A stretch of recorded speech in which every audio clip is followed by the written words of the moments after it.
All right, Shalom. This is the brother Nahalia from the GMS Orlando camp. I want to start off by giving all praise, honor, and glory to Yahweh, Bahashem, Yahweh Shai, Bahashem, Rokakodash. Double honors to the apostles and the elders of Great Millstone, who are the elders of Yasha Allah, and a sincere salutation to all Yuakim, who are preaching this word and believing this word, and to the Akwath, who are believing this word, in all truth and in sincerity. This is Isaiah chapter 32 and verse 5. And it reads, "The vile person shall be no more called liberal, nor the churl said to be bountiful." In the NLT it reads, "In that day ungodly fools will not be heroes. Scoundrels will not be respected." All right, and I want to go into a lesson on this through the Spirit. The scriptures say that surely the turning of things upside down shall be esteemed. And in this society, Esau Edom, the so-called white man, has been esteemed as a hero. But in actuality, when you really look at his history without his narrative, he's a scoundrel. All right. And this is why the scriptures say the scoundrels shall no more be called liberal, because right now the scoundrels are being called liberal. All right. The actual wicked are being termed and labeled as heroes. All right. And that's going to change in the kingdom of heaven. All right. This is Isaiah 29 and 18. You know what? Let me jump down to Slakia. This is Isaiah 29 and 16. And it reads, "Surely your turning of things upside down shall be esteemed as the potter's clay. For shall the work say of him that made it, he made me not? Or shall the thing framed say of him that framed it, he had no understanding?" And see, we live in a society where things have been turned upside down. All right. And because of that, everybody has this assumption that the ones who are on top are actually righteous. And that's because they control the narrative. So the whole world believes Esau's narrative for a portion of time. But now that narrative is beginning to crack. All right. The scriptures talk about the shameful spewing on his glory. All right. There's a lot of shameful spewing happening on Esau's glory, and it's well deserved. All right. Esau deserves all the flack that he's getting. He's trying to spin it like, yeah, people are just calling us a great oppressor for no reason. But no, your history is starting to come out. And that's why Esau's being exposed. And that's why I love that scripture, because it says scoundrels shall no longer be respected. All right, let's go here.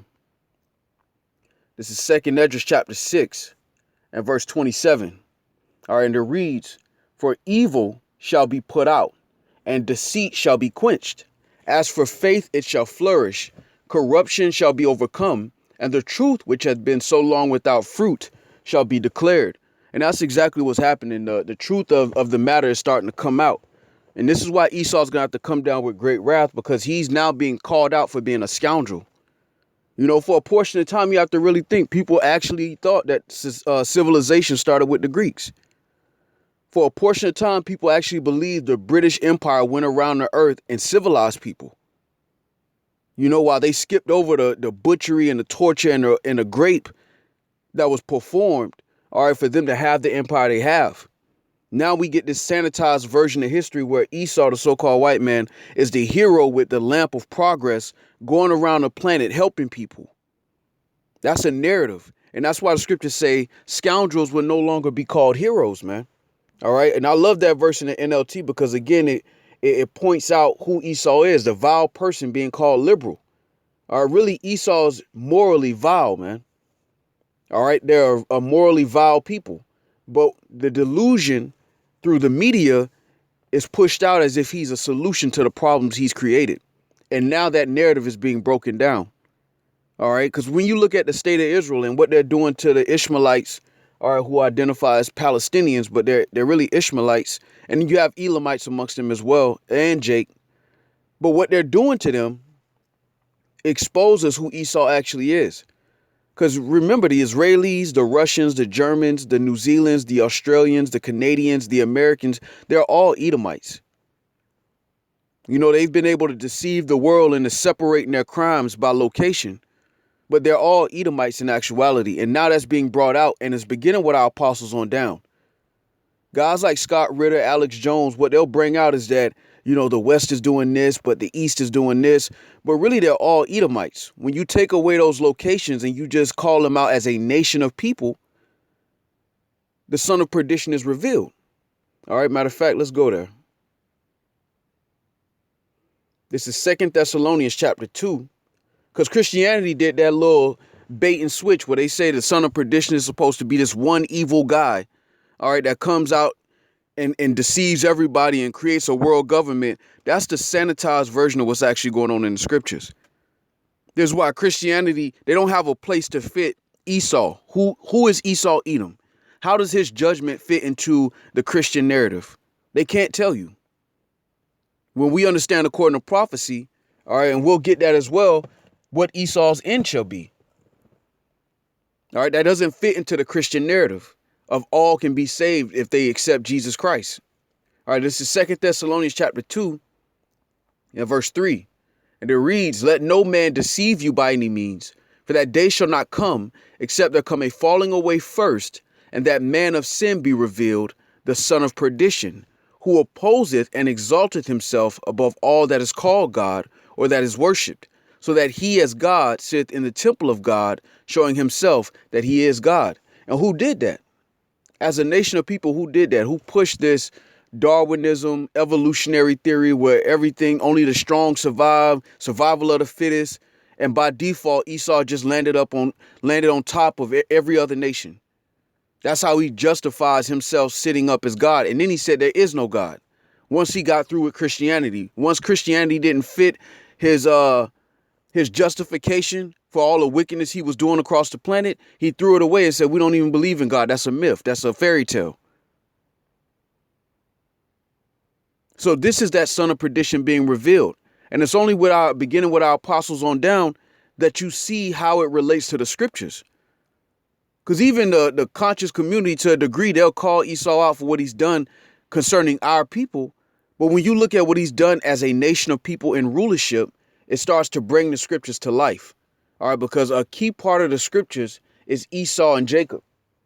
All right, and where they would find themselves at the end of time, at the end of this age. That's what I mean by the end of time. All right, this is Job chapter 9 and verse 24. Now check this out. It says, "The earth is given into the hand of the wicked. He covered the faces of the judges thereof. If not, where and who is he?" All right. And then when you go to Malachi, the first chapter, in verse 4, it says, "Whereas Edom saith, we are impoverished, but we will return and build the desolate places. Thus saith the Lord of hosts, they shall build, but I will throw down, and they shall call them the border of wickedness, and the people against whom the Lord hath indignation forever." So when you link that with Job 9 and 24, the earth has been given into the hands of the wicked, who is Esau Edom, all right, the so-called white man, all right, which shows that he is, in fact, the wicked. All right, the Lord described him in Malachi, the first chapter, as the land of wickedness, or the territory or border of wickedness, when you go into the actual Hebrew words behind that. So he's being revealed for who he is. And then when you look at his history, outside of his narrative, outside of, yeah, we brought progress, we brought civilization, we taught people how to read, and that's all lies, man. And then he covers up the part about him graping and destroying people's cities and destroying towns and cutting off hands for rubber, all right, cutting off feet for running away, calling the desire to have freedom a disease, a mental disorder. He covers up the fact that he was eating the slaves. He was eating Jake. Covered all of that up to say, look, we gave everybody progress. We civilized y'all. We took y'all out of the jungle and gave y'all a culture. And it was all a lie, just to cover up the wickedness that he was actually doing. And now it's being brought out, and you have things like critical race theory that are attempting to re-sanitize history, because now history is being uncovered. All right, real quick, this is 2 Esdras 6 and 9. It says, "For Esau is the end of the world, and Jacob is the beginning of it that followeth." All right, and when you go into that world, in both cases, it goes into the age. Esau is the end of an age, and Jacob is the beginning of the age to come. Now, I'm linking this because, again, it described the wicked being Esau. All right, and we understand that Esau's rulership is the end of the rulership of heathen nations before the kingdom of heaven is established under Yahweh Shai, whom they ignorantly call Jesus. This is why in Isaiah 63, it says this: "Who is this that cometh from Edom with dyed garments from Basra, this that is glorious in his apparel, traveling in the greatness of his strength. I that speak in righteousness, mighty to save. Wherefore art thou red in thine apparel, and thy garments like him that treadeth in the wine fat? I have trodden the winepress alone, and of the people there was none with me. For I will tread them in mine anger, and trample them in my fury, and their blood shall be sprinkled upon my garments, and I will stain all my raiment. For the day of vengeance is in mine heart, and the year of my redeemed is come. Now I want to get this in the commentary, because this is asking, who is this that cometh from Edom, right? And the Lord is saying that he's trampling them in his fury, and this is the day of his redeemed. All right, so keep this in mind, because again, we read in 2nd Esdras, the 6th chapter, that Esau is the end of the world, and Jacob is the beginning of it that followeth. Now, who is this in Isaiah 63? Even some of these commentaries will bring it out. All right, so let's go to David Guzik. It says, Isaiah 63:1, a question and an answer. Who is this? All right, now I want to jump down to the point.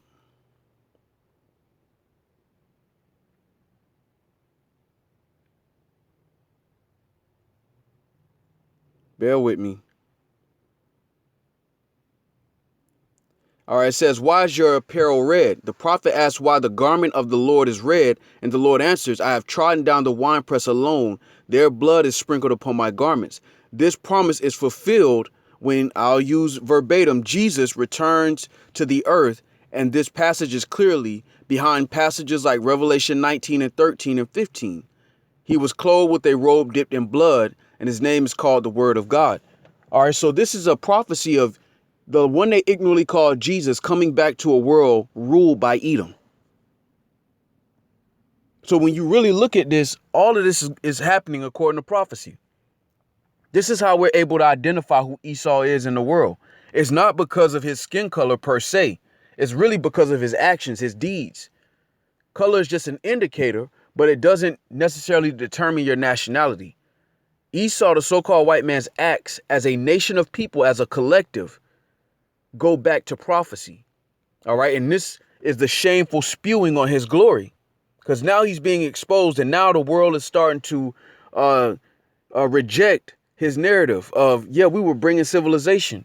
And now the information is coming out. Oh, there was civilizations before the Greeks. Why would y'all tell us that civilization started with the Greeks?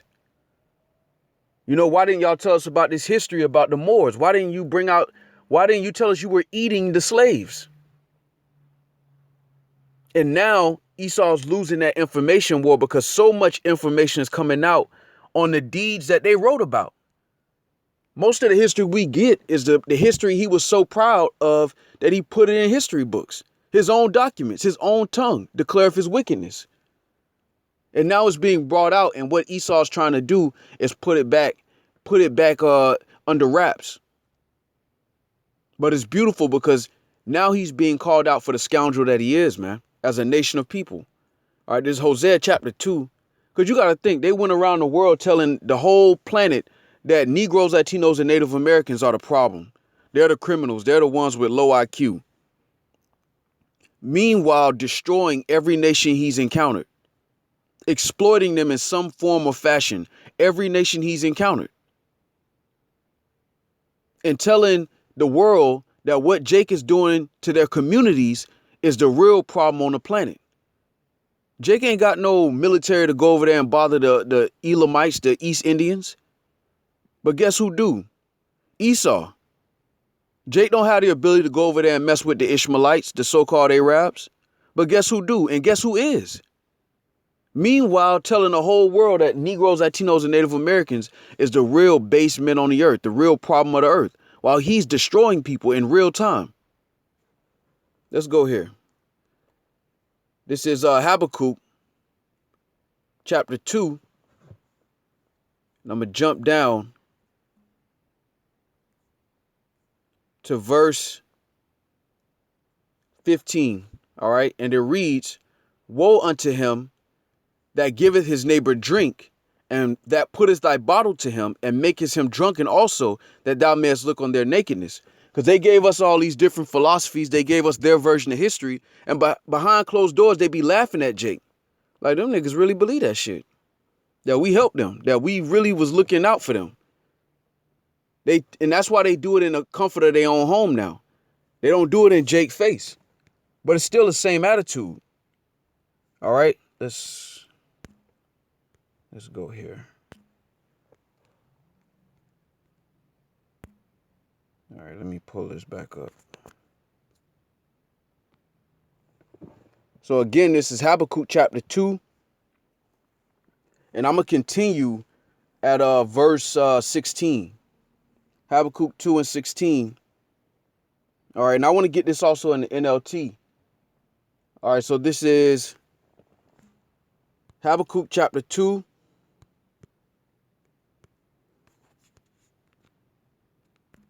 Salakia. This is Habakkuk chapter 2 and 16 in the KJV first. And it reads, "Thou art filled with shame for glory. Drink thou also, and let thy foreskin be uncovered. The cup of the Lord's right hand shall be turned unto thee, and shameful spewing shall be on thy glory." And that's exactly what you see. A shameful spewing on the glory of Esau Edom. Because again, the world believed his narrative, and all his narrative is just a justification of wickedness. Him claiming that he helped people out when in reality, he destroyed many people and gave them an iPhone for their trouble. You know, even with the corporate world, he's destroying people with taking people's natural resources through economic hitmen, experimenting on whole nations of people using experimental medications and not telling them about it for 20 years. And then just releasing the information that they were experimenting on people and just saying, oh, yeah, that happened. Like it wasn't nothing, like it didn't matter. And now he's being called out for it because it's not just Negroes, Latinos, and Native Americans he's oppressed and exploited. It's every nation he's came in contact with. All right, this Habakkuk 2 and 16 in the NLT. It says, "But soon it will be your turn to be disgraced. Come drink and be exposed." And this is what's happening with Esau. He's being exposed for who he is. "Drink from the cup of the Lord's judgment, and all your glory will be turned to shame." So that good old Babylonian pride is being destroyed by facts. You know, Esau pushed out this narrative that he was the hero in the movie, helping people, saving people. And in reality, it's all coming out that this is the scoundrel that will no longer be called a hero. All right. And I want to end it with that. There's Isaiah chapter 32 and verse 5. It says, "In that day, ungodly fools will not be heroes. Scoundrels will not be respected." And that comes from the shameful spewing, the shaking of the hand that's really coming from the Lord. That inquisition being made into the councils of the ungodly. How Esau's ruling versus what the scripture said about rulership. Complete opposite, man. And now he's being called out for it, but it doesn't stop there. Like we read in Isaiah 63, there's a judgment behind the crimes of Esau Edom. All right, so Lord willing, this was edifying with that. I want to give all praise, honor, and glory to Yahweh, Bahashem, Yahweh Shai, Bahashem, Wakakodash. Double honors to the apostles and the elders of Great Millstone, who are the elders of Yasha Allah. And a sincere salutation to all you Akim, who are preaching this word and believing this word, and to the Akwad, who are believing this word in all truth and in sincerity. Shalom.